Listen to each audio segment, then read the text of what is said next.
السلام عليكم ورحمة الله وبركاته.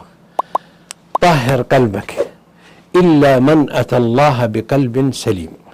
يقول عليه الصلاة والسلام: إن الله لا ينظر إلى أموالكم ولا صوركم ولكن ينظر إلى قلوبكم.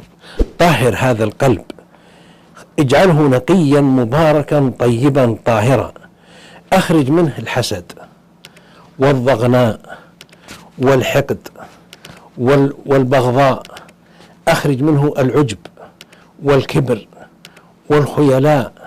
اجعله كالماء الزلال لتلقى الله وقد رضي عنك، وأسكن فيه خوف الله، خشية الله، محبة الله، محبة المسلمين، الحب للخير للناس، الطمأنينة، السكينة، ليكون قلبا مستعدا لنظر الباري ولرحمته سبحانه، ولتأتي يوم القيامة بقلب سليم مبارك مطهر طيب عند ملك الملوك الكريم.